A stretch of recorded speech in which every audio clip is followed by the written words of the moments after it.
Hello Faraz साहब। Hello, वास से बात कर रहा हूँ आलिया।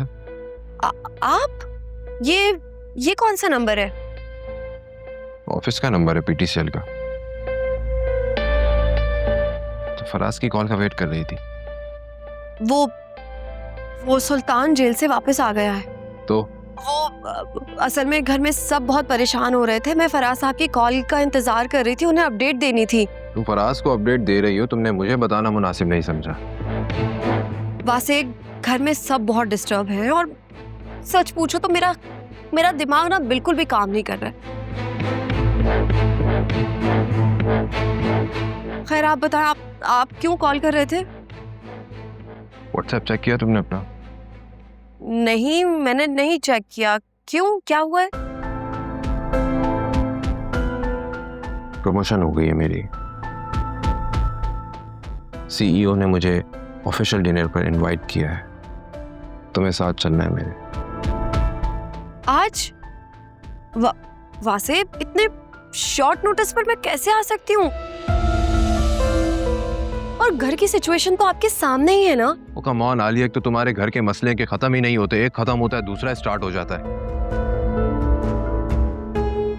वासे ये आप किस तरह से बात कर रहे हैं मुझसे? सुल्तान का मसला भी आपके भाई की वजह से हुआ है ना? Alia just stop it, okay? ये ब्लेम गेम मत खेलना। नहीं कर रही हूँ। अब प्लीज आप इस बात पर नाराज मत हो जाइएगा, प्लीज। आलिया, मेरी प्रमोशन हो गई है और मुझे पहली मर्तबा टॉप मैनेजमेंट ने डिनर पर स्पेशली इनवाइट किया है और तुम मुझे मना कर रही हो। That's not fair. मैं क्या करूं वासे? घर में सब बहुत परेशान हैं। और आपको पता है, बाबा जब फिजा को हॉस्पिटल लेने गए थे तो वहां सुल्तान आ गया था। उसने बाबा से बहुत बदतमीजी की और बीच रोड पे ही सीन क्रिएट कर दिया उसने। वासे मैं आपको बाद में कॉल बैक करती हूँ। फराज साहब की कॉल आ रही है। आई एम सो सॉरी, लेकिन इस सिचुएशन में मैं डिनर अटेंड नहीं कर सकती हूँ। ठीक है भाई, तुम्हें जो करना है तुम करो, मत जाओ। मैं खुद अकेले चला जाऊंगा। एक पल जुदाई भी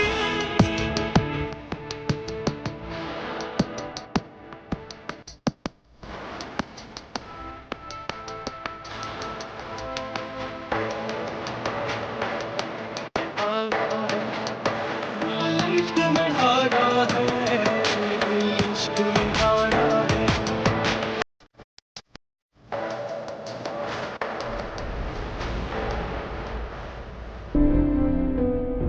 मुझे ना एक बात समझ में नहीं आ रही कि अगर असफर का सुल्तान से मेलजोल था तो फिर इस सारे किस्से में असफर का नाम क्यों नहीं है?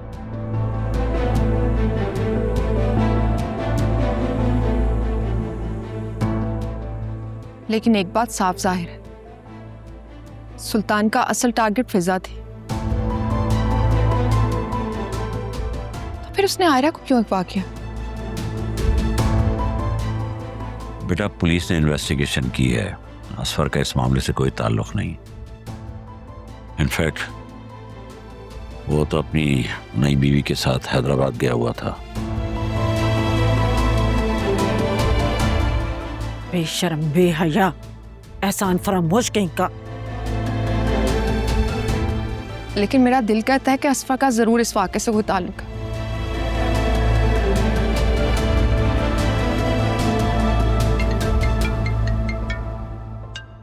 अब फराज साहब की कॉल आई है, मैं बात कर आती हूँ।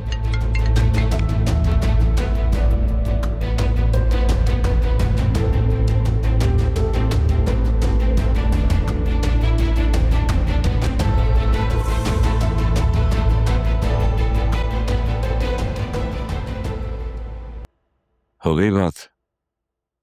क्या कहा उन्होंने?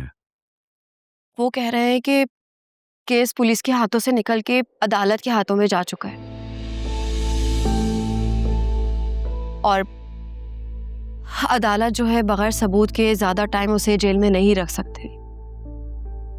हाँ, वो पुलिस को प्रेशर डाल सकती है कि इन्वेस्टिगेशन तेज की जाए ताकि जल्द अज जल्द कोई सबूत हाथ लगे और उसे सजा हो जाए। मैं तो कहती हूँ अल्लाह करे 15 से 20 साल की सजा हो उसको। कम से कम मेरा दिल खुश हो, सुकून मिले हमारे दिलों को।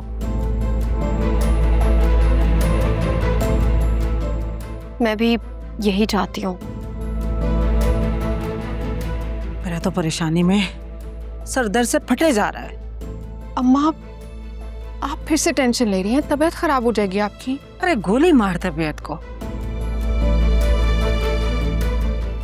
यहाँ लोगों की जिंदगियां तबाह होंगी तो जो मेरी तबीयत की पड़ी हुई है। तुम कहाँ जा रही हो? आलिया, मुझे अकरम से बात करनी है। ये ना हो कि वो उसके पास पहुंच जाए और कोई उल्टी सीधी बात हो जाए। हाँ लेकिन देखो, तुमने घर से बाहर नहीं निकलना है, समझी? हाँ समझी।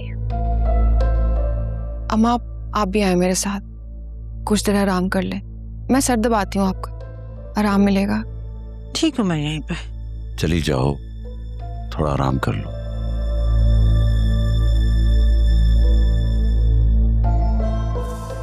ओए रब्बा मेरे।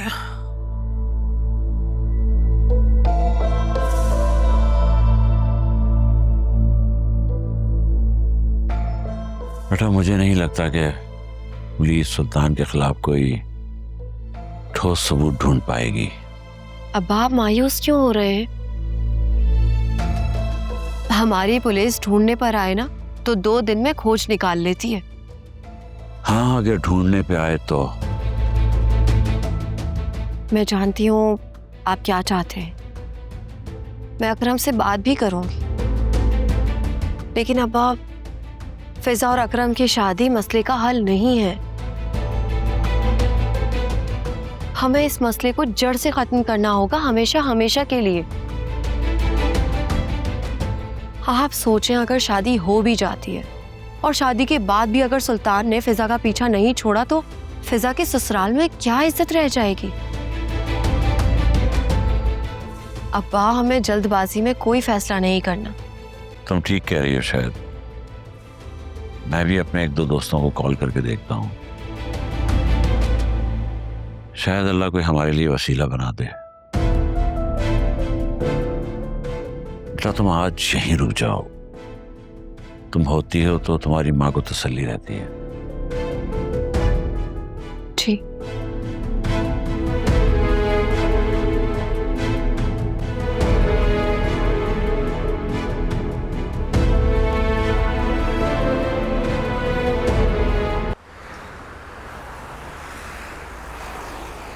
तुमने तो कहा था कि वो 15-20 साल जेल में सड़ेगा। पुलिस ने तो उसको छोड़ दिया, अब क्या होगा? देखो लाली, ये परेशानी वाली बात जरूर है, लेकिन मैं तुम्हें बता रही हूँ, अब वो बचकर कहीं नहीं निकल सकता, और सबसे पहले तो मैं उसको निकलने नहीं दूंगी। मैं ना कहती थी कि वो बड़ा जालिम आदमी है, उसकी बड़ी पहुंच है, वो हमें नहीं छोड़ेगा। देखा ना वो कैसे बच निकला। वो अब हमें मार डालेगा, नहीं छोड़ेगा। तुम परेशान क्यों होती हो? हौसला रखो। कैसे परेशान नहीं हूँ? तुम्हें अंदाजा नहीं है उसने मुझे किस नजरों से अदालत में देखा था। उसकी आंखें बिल्कुल ऐसी थी जैसे शेर की बकरी को देख के होती हैं, जैसे कच्चा चबा लेगा।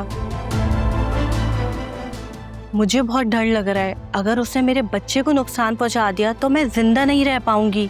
कुछ नहीं होगा तुम्हें, ना ही तुम्हारे बच्चे को। पुलिस वैसे भी सबूत ढूंढ रही है, और अगर पुलिस ना ढूंढ पाई ना तो मैं उनको ढूंढ कर दूंगी सबूत। ये लड़ाई सुल्तान ने जरूर शुरू की थी, लेकिन इसको खत्म मैं करूंगी।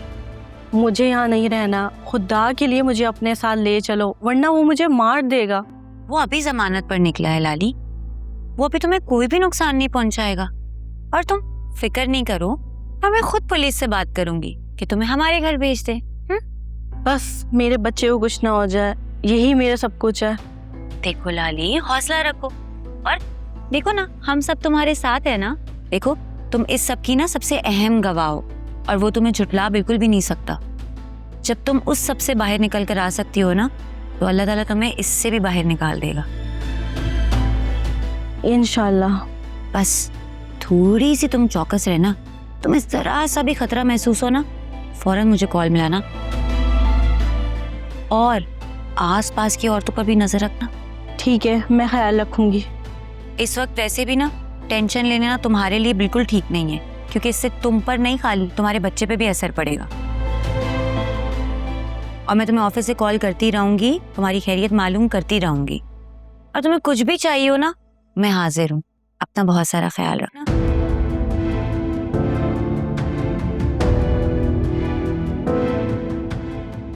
ये सब सही नहीं हो रहा, मुझे खुद कुछ करना पड़ेगा, वरना वो मुझे जान से मार डालेगा।